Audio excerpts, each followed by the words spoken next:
Amado hijo e hija, guerrero y guerrera del Altísimo, el Arcángel Miguel tiene un mensaje urgente que necesitas escuchar en este preciso instante. La protección de tu hogar, de tu familia y de tu espíritu pende de un hilo más delgado que el cabello más fino. Cuando el silencio de la noche envuelve tu habitación y los sonidos se desvanecen, existe un combate espiritual que no puedes ver pero que definitivamente está ocurriendo. Cada noche, mientras duermes, legiones de ángeles custodios batallan contra fuerzas que buscan destruir tu paz, tu tranquilidad y tu destino. ¿Has sentido esa inquietud inexplicable? ¿Ese temblor interior que te despierta en medio de la oscuridad? No es casualidad. Son señales matinales que el Arcángel Miguel quiere revelarte. Si has experimentado alguna de estas señales, presta total atención. Si despertaste intranquilo e intranquila durante la noche, si tuviste pesadillas que te dejaron sudando y temblando, si sientes que algo malo está acechando alrededor de tu familia, si tu corazón late más rápido sin razón aparente, si una sensación de opresión te ha estado siguiendo, cada una de estas señales es un grito de advertencia. No son coincidencias, son mensajes directos del reino espiritual. El Arcángel Miguel está enviando una comunicación urgente que podría salvaguardar tu destino completo. Escucha con el corazón y con tu espíritu. La Biblia nos recuerda en Salmo 91:1: el que habita al abrigo del Altísimo morará bajo la sombra del Omnipotente.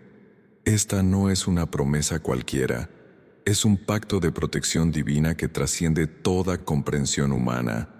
Pero para activar esta protección, necesitas hacer algo más que simplemente leer estas palabras. Necesitas una oración específica, una declaración que rompa toda atadura y selle tu territorio espiritual. Prepárate para recibir la oración más poderosa que jamás hayas escuchado. Una oración que ha sido susurrada por ángeles y que tiene el poder de transformar tu realidad nocturna instantáneamente. Padre Celestial, Rey de Reyes y Señor de Señores, vengo delante de tu presencia. Padre Celestial, Rey de Reyes y Señor de Señores, vengo delante de tu presencia para revelar un tesoro espiritual oculto durante siglos. El Salmo 91. Un mapa de protección divina que ha salvado generaciones enteras. Imagina este salmo como un pergamino antiguo, escrito no con tinta común, sino con la sangre de la experiencia y la fe de David, aquel pastor convertido en rey, que conocía la vulnerabilidad de la noche y los peligros que acechan en la oscuridad. David lo escribió en un momento de profunda revelación, no desde un palacio de lujos, sino desde los campos de batalla de su vida. Recuerden que antes de ser rey, David fue perseguido por Saúl, durmiendo en cuevas, huyendo de enemigos que querían eliminarlo. Cada noche era una lucha por su supervivencia. No dormía en lechos de plumas, sino en terrenos ásperos, con una onda como única defensa y con Dios como su verdadero escudo. Este salmo no es un poema romántico, es un manual de guerra espiritual. Cada versículo es una estrategia de protección, cada palabra un escudo invisible contra los ataques que no puedes ver. Escuchen con atención cómo David declara: el que habita al abrigo del Altísimo morará bajo la sombra del Omnipotente. No es una sugerencia, es una declaración de autoridad. Detengámonos en cada versículo como si fuéramos arqueólogos descifrando un código antiguo. Primer versículo: habitaré al abrigo del Altísimo, moraré bajo la sombra del Todopoderoso. En lenguaje moderno significa que tu hogar no es solo un espacio físico, es un territorio espiritual protegido. No importa si vives en un apartamento pequeño o en una mansión, lo que importa es quién lo ha declarado como suyo. David continúa: diré al Señor, refugio mío y castillo mío, mi Dios, en quien confiaré. Observen la declaración activa. No está pidiendo protección, la está tomando. No está rogando, está declarando: en tu vida actual significa que no eres víctima. Eres un guerrero espiritual con autoridad. El tercer versículo revela la promesa más impresionante. Ciertamente, Él te librará del lazo del cazador, de la peste destructiva. ¿Qué representa hoy un lazo del cazador? Pueden ser trampas laborales, enfermedades inesperadas, problemas familiares, ataques financieros. La protección divina no es selectiva, es total. Versículo 4. Con sus plumas te cubrirá, y debajo de sus alas estarás seguro. Imaginen alas angelicales más suaves que la seda, más fuertes que el acero. No son metáforas poéticas, son realidades espirituales. Cada noche, mientras duermes, legiones de ángeles custodios están desplegadas alrededor de tu familia. Los siguientes versículos revelan un blindaje contra el terror nocturno. No temerás el terror nocturno, ni saeta que vuele de día, ni pestilencia que ande en oscuridad, ni mortandad que en medio del día destruya. Pueden ver cómo cada amenaza es neutralizada: terrores nocturnos, enfermedades, ataques sorpresa, todo queda sin efecto bajo esta protección. La batalla espiritual no es un concepto abstracto, es una realidad más tangible que el aire que respiras. Existen principados y potestades específicos que operan con precisión quirúrgica para destruir tu propósito y tu paz. Permíteme revelarte los nombres de tus verdaderos enemigos espirituales, aquellos que trabajan en las sombras para socavar tu destino. El espíritu de pobreza. Este principado opera con estrategias sutiles. No es solo la carencia económica, sino un sistema de bloqueos mentales. Sus tácticas incluyen plantar pensamientos de limitación, generando una mentalidad de escasez. Ataca principalmente en momentos de transición profesional, cuando buscas ascender o cambiar de trabajo. Sus mentiras son sistemáticas. No eres suficiente. Nunca lograrás más. Estás condenado a la mediocridad. Opera con mayor intensidad entre las 3 y las 5 de la madrugada, cuando la vulnerabilidad mental está en su punto más alto. El principado de división familiar. Su objetivo es desintegrar los lazos más sagrados. No ataca directamente, sino que introduce cuñas de desconfianza, malentendidos y resentimiento.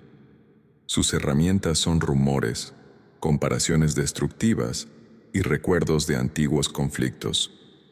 Trabaja infiltrando pensamientos de sospecha entre cónyuges, padres e hijos, hermanos. Sus horarios de mayor actividad son después de las cenas familiares o en momentos de estrés compartido.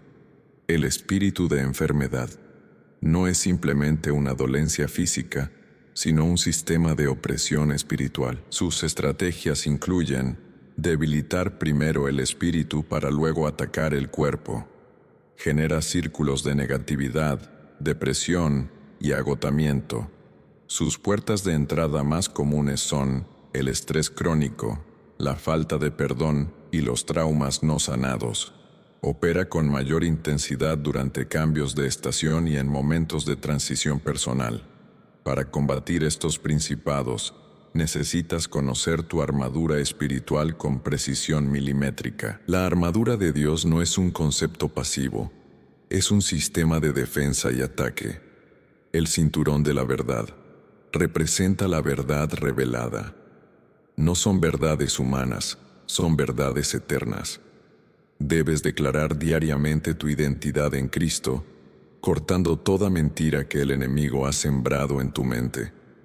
Cada mañana, antes de salir, declara: yo soy hijo e hija del Rey, heredero de promesas eternas. La coraza de justicia.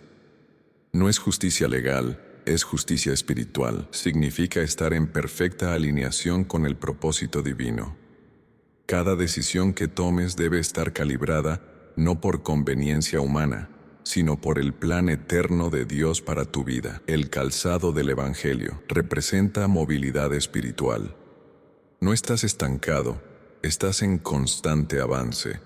Tus pies están calzados con la preparación del Evangelio de paz. lo que significa que caminas con autoridad, no con temor. El escudo de la fe no es un escudo pasivo, es un arma de ataque. Cada declaración de fe es un golpe directo contra los principados. No estás defendiéndote, estás conquistando territorios espirituales. La espada del Espíritu. La palabra de Dios no es un libro, es un arma de precisión. Cada versículo es un misil dirigido contra los sistemas de opresión. No leas la Biblia, declárala con autoridad. El yelmo de salvación protege tu mente de los ataques de confusión y duda. No permitas que pensamientos negativos se establezcan en tu territorio mental. Recuerda, no eres una víctima, eres un conquistador. La guerra ya fue ganada en la cruz. Solo te corresponde tomar posesión de tu territorio. Escuchen la historia de Jericó, no como un relato histórico, sino como un manual de guerra espiritual. Jericó no era solo una ciudad, era un sistema fortificado, un bastión aparentemente inexpugnable que representaba los muros que el enemigo construye en tu vida. Ubicada en el Valle del Jordán, a unos 250 metros bajo el nivel del mar, era una ciudad estratégica. Sus murallas no eran simples construcciones, sino sistemas defensivos de hasta 11 metros de altura y 1.5 metros de grosor, construidas con piedras que desafiaban cualquier intento de invasión. La economía de Jericó era próspera. Controlaba rutas comerciales, tenía sistemas de irrigación avanzados y una ubicación geográfica privilegiada. Sin embargo, su prosperidad externa ocultaba una profunda corrupción espiritual. Representaba para los israelitas no solo un obstáculo territorial, sino un símbolo de los sistemas de opresión que impiden el avance del propósito divino. Cuando Josué recibió la orden de conquistarla, no le dieron instrucciones militares tradicionales. Dios reveló una estrategia que desafiaría toda lógica humana: rodear la ciudad, hacer sonar trompetas, gritar, y los muros caerían. No era un plan de batalla, era una declaración de fe. Cada vuelta alrededor de Jericó representaba la declaración: lo imposible para los hombres es posible para Dios. 7 sacerdotes con 7 trompetas de carnero, representando completitud y perfección, marchaban delante del arca. El séptimo día, después de dar 7 vueltas, lanzan un grito ensordecedor y los muros colapsan. No fue un triunfo militar, fue una manifestación de autoridad espiritual. Hoy, muchas ciudades de América Latina están como Jericó antes de su caída. Ciudades como Medellín, que pasó de ser considerada la ciudad más peligrosa del mundo a un modelo de transformación, pero que aún arrastra muros invisibles de violencia y desigualdad. O Santiago de Chile, donde los sistemas de corrupción parecen impenetrables, tal como parecían los muros de Jericó. Ciudades como Caracas, donde la crisis económica ha construido murallas de desesperanza más altas que cualquier fortificación física. Y tú, que vives en estas ciudades, necesitas entender que no estás destinado a ser prisionero de estos sistemas. Tal como Josué recibió una estrategia divina para derribar muros, tú tienes acceso a un poder que trasciende lo natural. Los muros en tu vida pueden ser de pobreza, de enfermedad, de opresión familiar, de estancamiento profesional, pero hay una estrategia celestial para derribarlos. No necesitas poder económico, no necesitas influencias políticas, necesitas fe, perseverancia y la capacidad de declarar lo imposible. La caída de Jericó no fue un evento histórico aislado, fue un modelo profético de cómo Dios interviene cuando su pueblo opera en fe y obediencia. Cada muralla que parece infranqueable en tu vida tiene puntos débiles que solo se revelan cuando declaras su caída con autoridad. No estás pidiendo permiso para avanzar, estás tomando posesión de tu territorio. Los muros no son tu destino, son obstáculos temporales que esperan ser derribados por tu declaración de fe. Tu grito puede ser más poderoso que cualquier sistema de defensa. Tu declaración puede colapsar fortalezas que parecen inconquistables. No eres una víctima de circunstancias. Eres un conquistador de territorios espirituales. Si esta palabra del Arcángel Miguel está tocando tu corazón, dale me gusta como señal de fe. Déjame saber en los comentarios escribiendo amén si vas a activar esta protección. Quiero orar por cada uno. Si es tu primera vez, suscríbete y activa la campanita porque cada mañana el Arcángel Miguel tiene un mensaje nuevo para tu vida.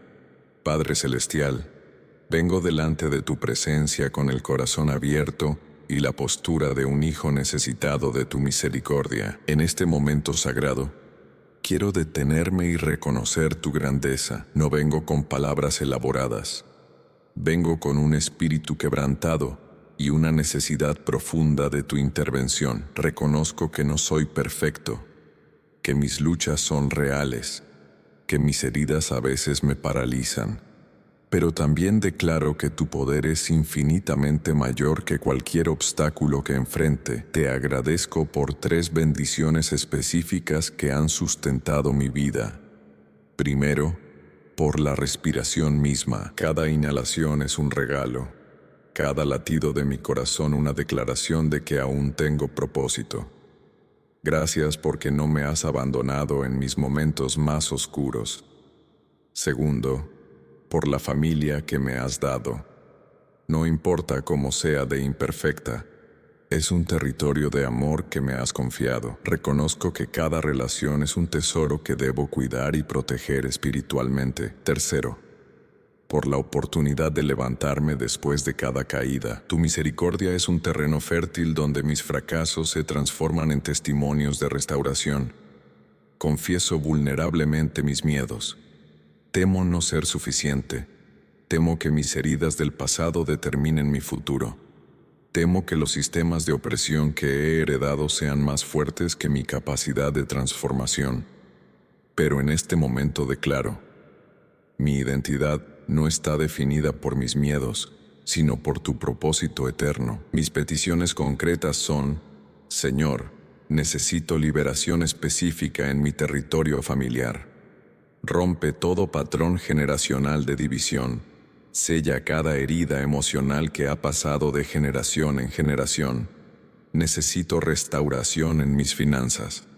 No solo provisión, sino revelación del sistema económico del reino. Quiero entender cómo opera tu abundancia, no la escasez del mundo. Necesito claridad en mi llamado profesional. No quiero seguir un camino por inercia. Quiero caminar en el diseño preciso que has trazado para mi vida. Declaro sobre mi futuro. Vengo de una línea de victoria. Mis ancestros espirituales han conquistado territorios. Yo no soy la excepción. Soy la continuación de un linaje de guerreros. Mis próximos días no serán de supervivencia, serán de conquista. No estaré a la defensiva. Estaré tomando posesión de cada área que el enemigo ha robado. Mi familia será un bastión de restauración. Mis finanzas serán un testimonio de tu fidelidad. Mi trabajo será un ministerio, no solo un empleo. En el nombre de Jesús, sello cada palabra. Que el Arcángel Miguel extienda su protección sobre cada área de mi vida, no como un favor, sino como una declaración de autoridad. Amén. Profundicemos en Jeremías 29:11. Un versículo que no es solo una promesa, sino un decreto divino de restauración. En el hebreo original, la palabra pensamientos, machashava, no es un simple pensamiento pasivo, sino un plan estratégico, un diseño arquitectónico de vida, como un maestro de obras que traza cada detalle antes de construir. No es una idea ligera, es un blueprint celestial específicamente diseñado para tu existencia. La palabra planes, machorashot, implica algo más que un plan.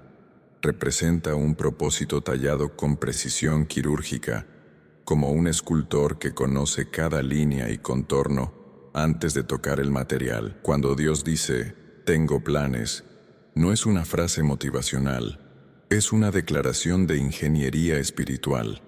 El contexto histórico es crucial. Este mensaje fue revelado durante el cautiverio babilónico, el momento más oscuro de la historia de Israel. Un pueblo deportado, despojado de identidad, sin templo, sin tierra, sin esperanza aparente. Jeremías escribe desde el dolor colectivo, en un momento donde todo parecía perdido. Los israelitas estaban en el punto más bajo de su historia nacional, sometidos por una potencia imperial que buscaba borrar su identidad. Y justo en medio de ese aparente apocalipsis, Dios introduce un mensaje que desafía toda lógica. Yo sé los planes que tengo para ustedes. No son planes genéricos, son diseños personalizados. La palabra paz, shalom, en hebreo, no significa ausencia de conflicto, sino plenitud total, salud, prosperidad, restauración integral de sistemas. No es un estado emocional, es un ecosistema de bienestar. Futuro, acharit, no se refiere simplemente al tiempo que viene, sino a un destino revelado, una dimensión de propósito que ya existe en el reino espiritual, esperando ser manifestada en lo natural. Hoy, este principio se traduce en realidades concretas. Para el joven profesional estancado en un trabajo que no lo satisface, significa que hay un diseño específico más allá de su situación actual. Para la madre soltera luchando por mantener a sus hijos, representa que su aparente vulnerabilidad no es su sentencia final. Para el empresario que ha experimentado quiebras, revela que la restauración no es una posibilidad, es una promesa decretada. Cada palabra de este versículo es un misil dirigido contra los sistemas de opresión que han definido tu historia hasta ahora. No eres producto de tus circunstancias, eres resultado de un diseño divino. Tu pasado no determina tu futuro ya fue decretado en el reino espiritual. La misma precisión con la que Dios diseñó los cielos, con la que estableció las leyes físicas del universo, es la misma precisión con la que ha diseñado tu vida. No estás navegando sin rumbo, estás cumpliendo una ruta ya trazada. Tu aparente caos es solo la fase previa a tu manifestación. Cada obstáculo es un cincel esculpiendo tu destino. Cada herida es un punto de inflexión hacia tu restauración. No estás en un momento de prueba, estás en un momento de posicionamiento estratégico. Detente ahora mismo. Vamos a hacer un ejercicio de gratitud que transformará tu perspectiva espiritual. No es un ritual religioso, es una estrategia de guerra celestial. La alabanza es el arma más poderosa que Dios ha colocado en tus manos. Cuando agradeces, desmontas sistemas de opresión en el reino espiritual. Primera categoría. 5 bendiciones concretas. No busques lo grandioso, busca lo cotidiano. Tal vez tienes un techo donde dormir. Tal vez hoy desayunaste algo. Tal vez tienes un familiar que te ama. Tal vez respiras sin dolor. Tal vez tienes un dispositivo que te permite escuchar esta palabra.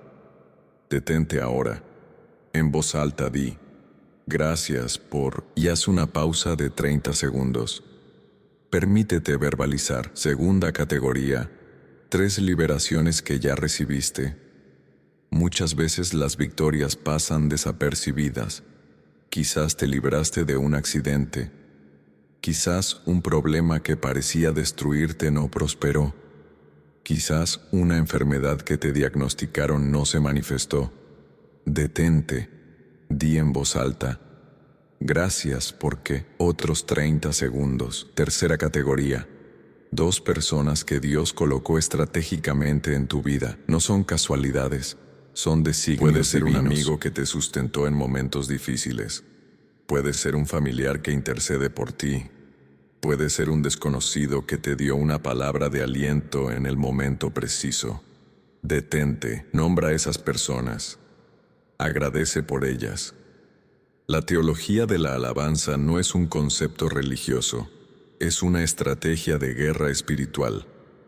Cuando agradeces antes del milagro, estás declarando que tu fe es más grande que tu circunstancia. No estás negando la realidad, estás definiendo una realidad superior. La alabanza es un lenguaje que el reino espiritual entiende.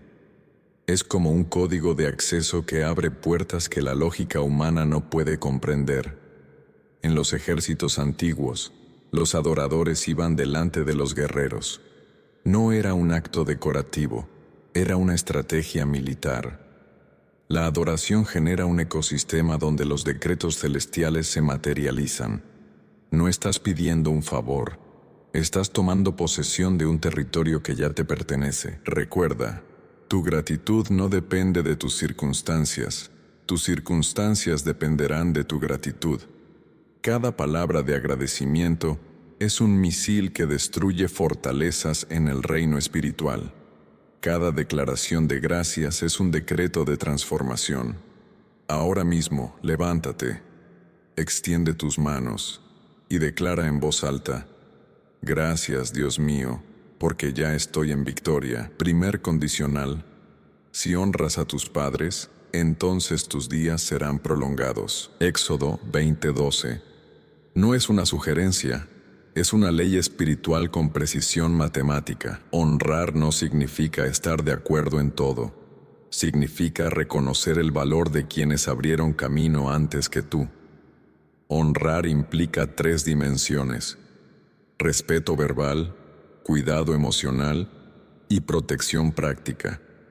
No se trata de padres perfectos, se trata de reconocer el territorio espiritual que te antecede. Honrar significa romper maldiciones generacionales, sanar herencias emocionales, declarar bendición sobre tu linaje. Prácticamente, puede significar llamar regularmente, ayudar económicamente si están en necesidad, interceder por ellos, hablar bien de ellos aunque no sean perfectos, procesar tus heridas sin convertirlos en chivo expiatorio. La promesa: tus días serán prolongados, no es solo longevidad física, es plenitud de propósito. Significa que tu tiempo será redimido, tus años multiplicados, tu impacto potenciado.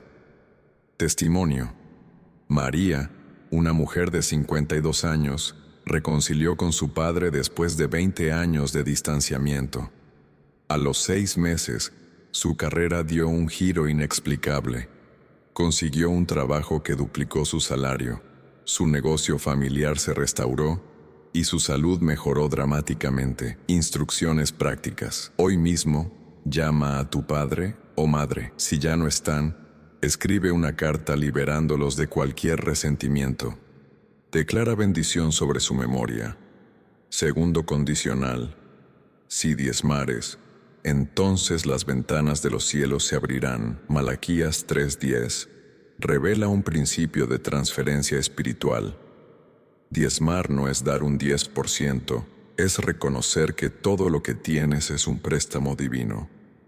Es declarar que Dios es tu fuente, no tu trabajo, no tus habilidades. El diezmo opera como una señal de lealtad que activa un ecosistema de provisión. No es una transacción, es un pacto. Dar el diezmo significa cortar la raíz de la avaricia, romper maldiciones de pobreza, abrir canales de abundancia que superan la lógica económica tradicional. Prácticamente implica dar el primer 10% de tus ingresos a un lugar que alimente tu espíritu, hacerlo con gozo, no como obligación. La promesa, ventanas de los cielos abiertas, significa bendiciones que desbordan toda contención humana. No son solo recursos económicos, son oportunidades, conexiones, revelaciones. Testimonio: Carlos, ingeniero de 35 años, comenzó a diezmar en un momento de quiebra financiera. En 18 meses, recibió 3 ofertas laborales internacionales, un contrato que triplicó su ingreso y una herencia inesperada de un familiar lejano. Instrucciones prácticas: separa hoy mismo el 10% de tus ingresos. No lo pienses, ejecútalo. Tercer condicional: si me buscares de todo corazón, entonces me hallarás. Jeremías 29:13. Es una invitación, no un mandato. Buscar de todo corazón significa más que rituales religiosos. Significa hambre genuina de transformación. No es repetir oraciones, es desear encuentro real. Implica vulnerabilidad total, disposición a ser transformado, no solo informado. Prácticamente significa tiempo de silencio diario, estudio bíblico no como obligación sino como conversación, adoración que traspasa la música, ayuno no como sacrificio sino como realineamiento. La promesa, me hallarás, no es metafórica, es literal. Significa revelación personal, no teoría religiosa. Testimonio. Andrea, psicóloga de 40 años, tras años de cristianismo superficial, decidió buscar genuinamente. En 6 meses, recibió claridad sobre su propósito, sanó traumas familiares y su práctica profesional se transformó en un ministerio de restauración.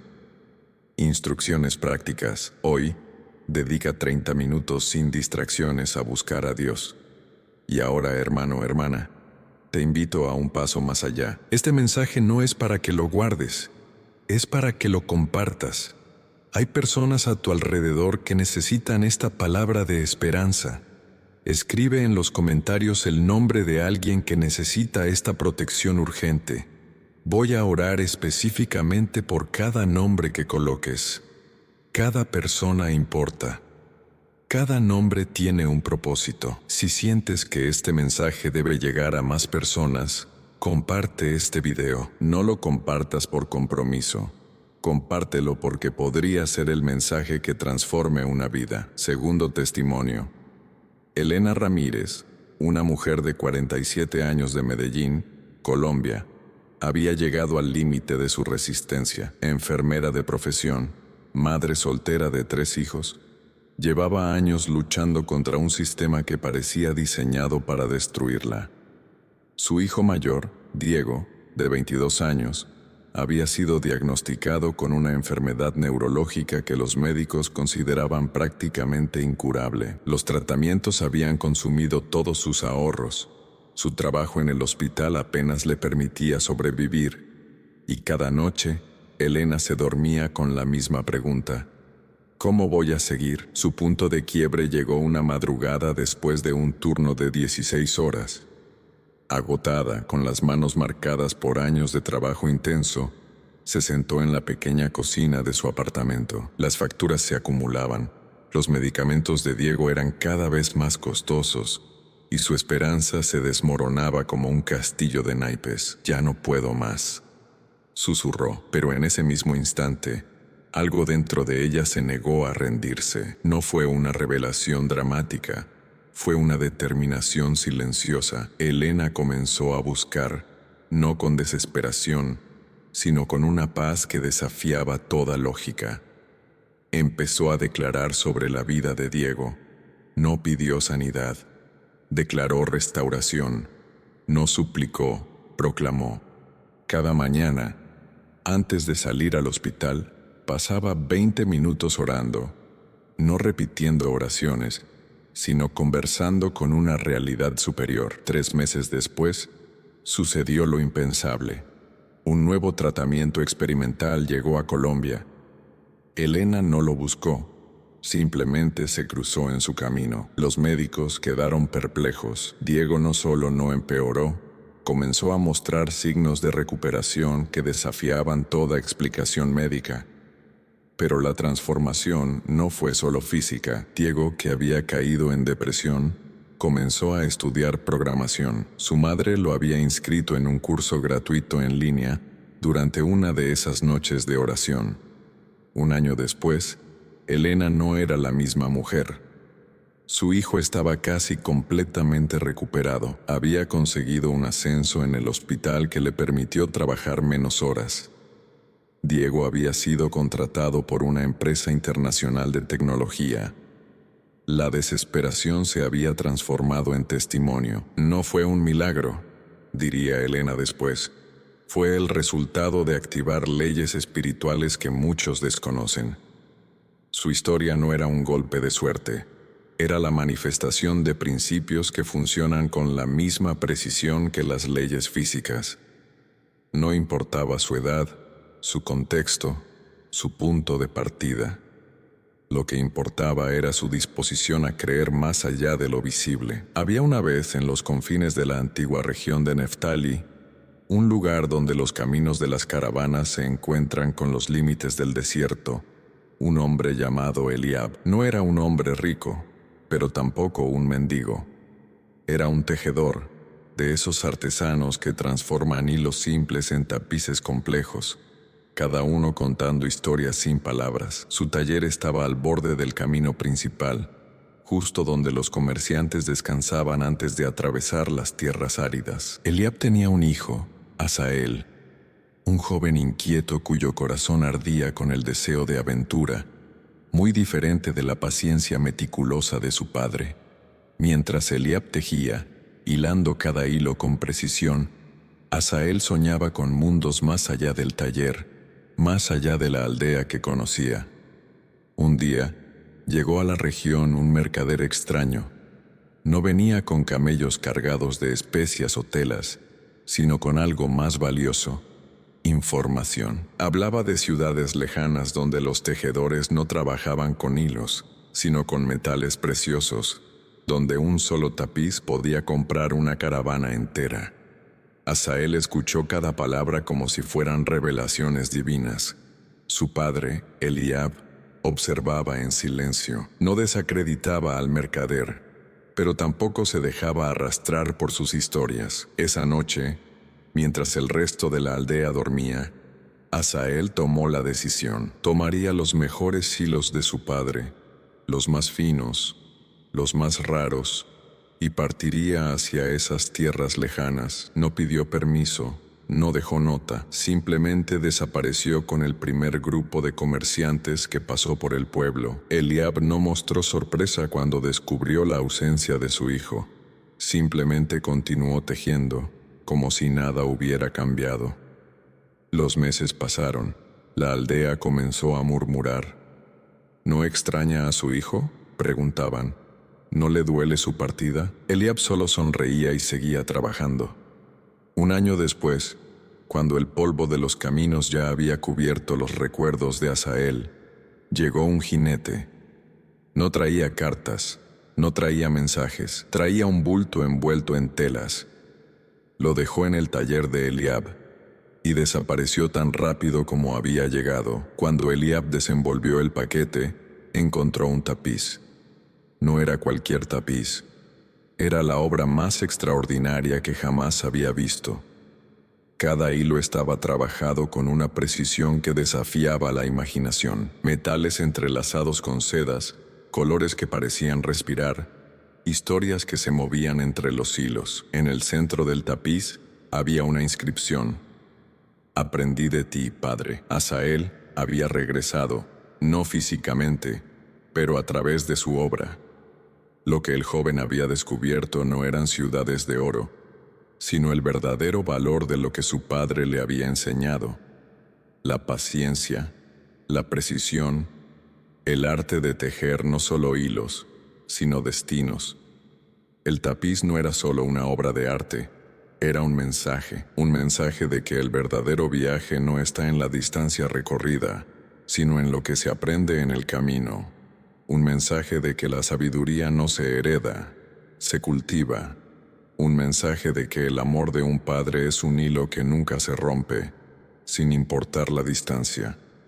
Permitamos que la palabra de Dios sea nuestra lámpara, revelando cómo un mismo principio late en diferentes momentos de la historia sagrada. Primera confirmación: Abraham, el padre de la fe. Cuando Dios le pide sacrificar a Isaac, no es una prueba de obediencia ciega, es una revelación de un principio superior. Abraham había esperado décadas por ese hijo, y justo cuando todo parecía imposible, cuando la promesa de descendencia había florecido, Dios le pide entregarlo.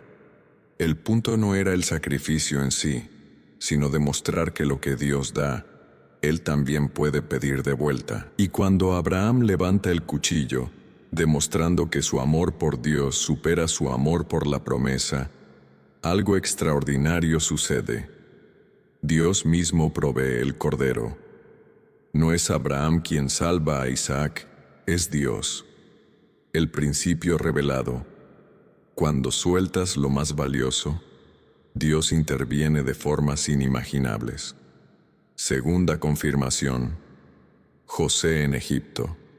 Vendido por sus hermanos, esclavizado, encarcelado injustamente.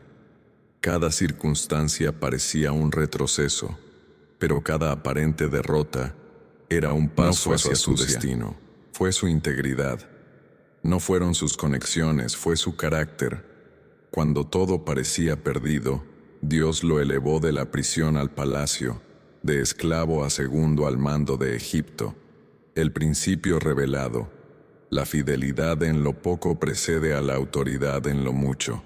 Tercera confirmación. Ruth, la moabita. Una extranjera, viuda, sin recursos en una sociedad patriarcal. Su única fortaleza, su lealtad. Cuando elige seguir a Noemí, cuando trabaja duramente en los campos, no sabe que está trazando su propio destino. Su fidelidad la lleva a Booz, y de esa unión nacerá David, y eventualmente, el Mesías. El principio revelado. Tu posición no determina tu potencial, tu postura espiritual sí. Cuarta confirmación. Pablo en sus cartas no habla desde un púlpito de marfil, sino desde prisiones, desde persecuciones. Todo lo puedo en Cristo que me fortalece. No es un eslogan motivacional, es un testimonio vivido. Cada golpe que recibe es una oportunidad para que la gracia de Cristo se manifieste. El principio revelado. Tu debilidad es el lienzo donde Dios pinta su poder. En Apocalipsis la visión es aún más profunda. El Cordero degollado es quien tiene autoridad para abrir los sellos, para revelar los misterios divinos. No un guerrero con espada, sino un sacrificio. El principio revelado. La verdadera autoridad no viene por conquista, sino por entrega. Lo que une estos relatos no es una coincidencia teológica, es una firma divina. Dios no cambia, sus principios son eternos. Lo que funcionó para Abraham, funciona hoy. Lo que elevó a José puede elevarte. La fidelidad de Ruth sigue siendo un camino, el poder de Pablo está disponible. La autoridad del Cordero sigue siendo tu herencia.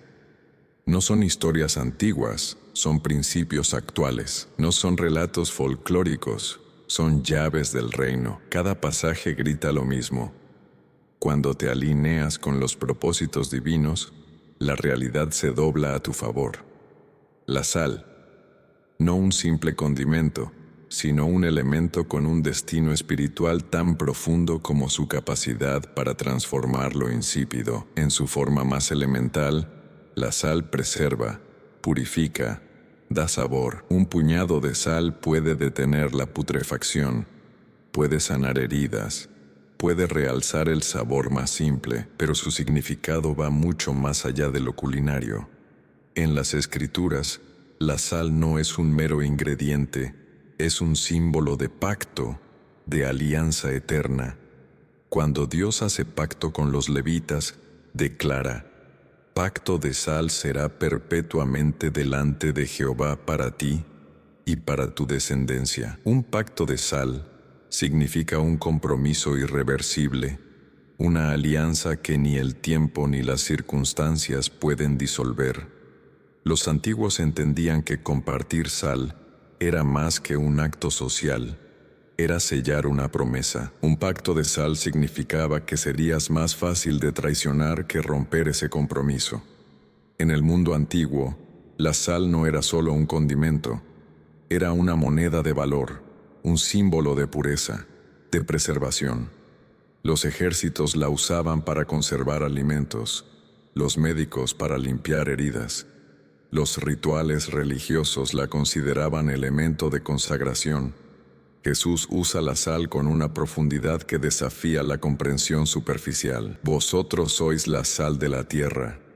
Dice, no es un cumplido casual, es una comisión profética. Ser sal significa tener el poder de preservar lo que está en decadencia, de dar sabor donde hay insipidez, de purificar lo que está corrompido.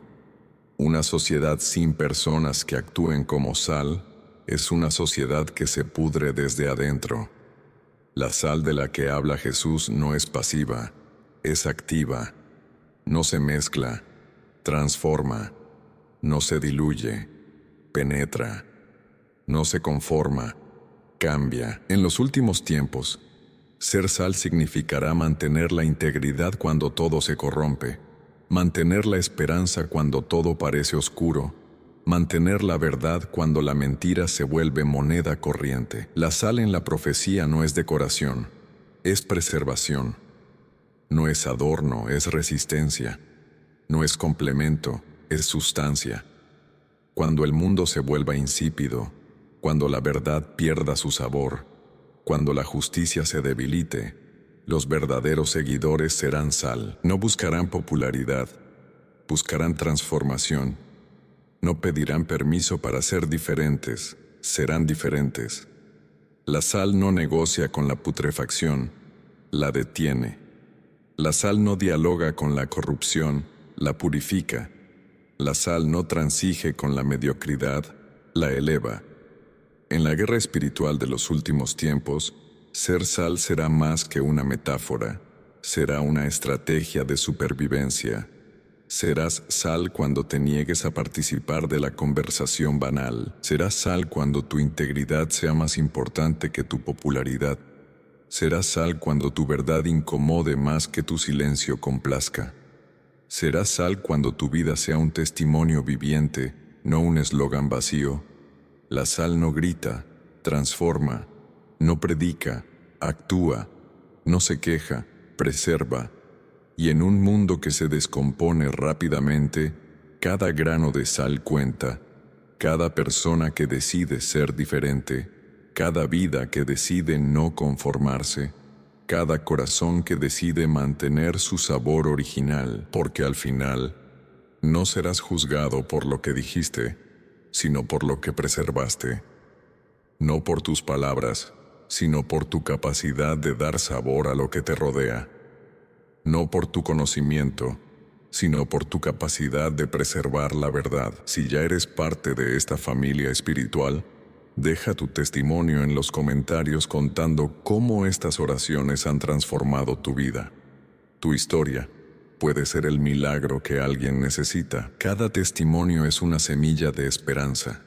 Cada relato una prueba de que Dios sigue obrando. No lo guardes para ti, compártelo. Ese fragmento de tu vida podría ser el puente que alguien necesita para creer, para esperar, para resistir. Los números en la Biblia no son meras coincidencias matemáticas, son códigos divinos, lenguaje del reino que trasciende lo visible. Consideremos el número 7, símbolo de perfección y completitud divina. Aparece 735 veces en las Escrituras, no por casualidad, sino como firma del diseño celestial. En Génesis, Dios crea el mundo en 7 días. En Apocalipsis, hay 7 iglesias, 7 sellos, 7 trompetas, 7 copas. No es un número, es un patrón de plenitud. El 7 representa completitud, pero no una completitud pasiva sino activa. No es un punto final, es un punto de transformación. Cuando los israelitas marcharon 7 veces alrededor de Jericó, no era una caminata, era una declaración profética. Cada vuelta decía, lo que parece inconquistable será derribado. Cuando Eliseo le dice al leproso Naamán que se sumerja 7 veces en el Jordán, no era un ritual, era una revelación. La sanidad viene por obediencia persistente, no por espectáculo momentáneo. En tu vida actual, el principio del 7 significa que hay dimensiones de victoria que solo se desbloquean con persistencia. No te rindas en el 6º intento. No abandones justo antes de la transformación. Tu 7ª vuelta, tu 7º paso, tu 7ª oración puede ser el momento donde lo imposible se rompe. El número 12, representando gobierno divino, aparece 187 veces. 12 tribus de Israel, 12 apóstoles, 12 puertas de la Nueva Jerusalén. No es casualidad, es estructura. Representa autoridad, pero no una autoridad impuesta, sino una autoridad asignada. Cuando Jesús elige 12 discípulos, no es un número aleatorio, es un modelo de gobierno espiritual. Cada uno representaba algo diferente, pero unidos formaban un cuerpo. En tu vida, el principio del 12 significa que tienes una autoridad asignada que va más allá de tus títulos naturales. No necesitas ser el más grande, necesitas estar en tu lugar correcto. Tu posición no depende de tu talento, sino de tu alineación con el propósito divino. El 40, número de prueba y preparación, aparece 146 veces. Lluvia del diluvio 40 días. Moisés en el monte 40 días. Israel en el desierto 40 años. Jesús tentado 40 días. No es un castigo, es una escuela. La prueba no es para destruirte, es para refinarte. Cada desierto es un lugar de entrenamiento, no de abandono. En este momento de tu vida, si estás en un periodo de aparente sequía, no es un castigo, es una universidad divina. Estás siendo preparado para algo que aún no ves. Tu 40 no es un paréntesis, es un paréntesis con propósito. En las sombras más oscuras de la desesperación, donde la luz parece haberse extinguido por completo, hay historias que desafían toda lógica humana. María Elena Rodríguez, de Medellín, Colombia, era uno de esos casos que la medicina había declarado perdido, que la sociedad había catalogado como sin esperanza. A sus 42 años, su vida era un campo de batalla devastado. Diagnosticada con cáncer de páncreas en etapa 4, los médicos le dieron 3 meses de vida. Las metástasis ya habían invadido su hígado. Sus ganglios linfáticos mostraban un mapa de destrucción que parecía inconquistable. Pero el cáncer no era su única batalla. Su matrimonio, roto hace más de una década, la había dejado con 3 hijos adolescentes en medio de una crisis económica absoluta. Su esposo, tras años de infidelidades, la había abandonado con deudas por más de $80,000, sin trabajo, sin seguro médico, sin esperanza. Su hijo mayor, Daniel, había caído en las redes del narcotráfico, amenazado por carteles locales. Su hija de 16 años, Andrea, había intentado suicidarse 2 veces, y su hijo menor, Carlos, de 12 años, había dejado de hablar tras ver la desintegración familiar. María Elena era el retrato viviente de la devastación. Cada mañana era una lucha contra la depresión, contra el dolor físico, contra la sensación de que todo estaba perdido. No tenía recursos para tratamientos, no tenía apoyo familiar, no tenía esperanza. Un día, en el hospital, esperando resultados que sabía serían negativos, algo inexplicable sucedió. Una enfermera, casi como un susurro divino, le dejó un folleto sobre un mensaje del Arcángel Miguel. María Elena, criada en un hogar católico pero hace años alejada de cualquier práctica espiritual, normalmente habría ignorado aquello. Pero ese día, algo la impulsó a leerlo. No era fe lo que sentía, era desesperación. No era creencia, era último recurso. El mensaje hablaba de una oración de protección, de restauración, de milagros más allá de la comprensión humana. María Elena no rezó con fervor, rezó con rabia, no pidió con dulzura, exigió con dolor, no suplicó, declaró, aplicó cada palabra del mensaje como quien aplica un último vendaje a una herida mortal. Lo hizo sin creer realmente. Lo hizo porque no tenía nada que perder. En los siguientes 3 meses, algo comenzó a cambiar. Primero sutilmente.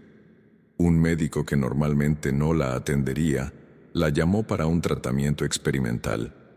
Su hijo Daniel, amenazado por los carteles, recibió una oferta inexplicable de trabajo en una fundación cristiana que lo sacó de peligro. Andrea comenzó a mostrar signos de recuperación emocional y Carlos volvió a hablar, pero el verdadero milagro vendría en los siguientes 6 meses. Los exámenes comenzaron a mostrar algo que desafiaba toda explicación médica. Las metástasis retrocedían, no solo se detenían, retrocedían. Su hijo fue completamente restaurado, alejándose del mundo del narcotráfico. Su hija recuperó su salud mental. Su matrimonio roto por décadas recibió una reconciliación inesperada. Y María Elena, en sus propias palabras, «Yo nunca imaginé que algo así pudiera suceder. Nunca imaginé que la vida pudiera cambiar tan radicalmente». 6 meses después estaba libre de cáncer. 1 año después su familia estaba completamente restaurada. 2 años después, era conferencista internacional compartiendo su testimonio de restauración. Hermano y hermana que has llegado hasta aquí no por casualidad, sino por un diseño divino, escucha esta declaración final. Mañana muy temprano, antes que el sol despierte, una nueva ola de protección descenderá sobre tu vida. El arcángel Miguel no solo ha decretado victoria sobre tu situación actual, ha preparado un manto de restauración que cubrirá cada área de tu existencia. Tu parte es simple, pero crucial. Activa esta protección ahora mismo. Deja tu nombre completo en los comentarios, dando testimonio de que recibirás este manto celestial. Comparte este mensaje con aquellos que necesitan un milagro. Cada compartido es un multiplicador de poder espiritual. Dale like como declaración de que recibes esta protección, no como un simple gesto digital, sino como un decreto de fe. Tu like es tu firma en el contrato celestial. Y ahora, con la autoridad que me ha sido conferida, decreto sobre ti, que todo lo que el enemigo planificó contra tu vida se convierta en tu mayor testimonio de victoria. Que cada atadura sea rota, que cada herida sea sanada, que cada promesa incumplida sea restaurada. Mañana al amanecer, una unción especial descenderá sobre ti, preparándote para la transformación más grande de tu vida. No es un mensaje, es un pacto. No es una sugerencia, es un decreto. Que así sea.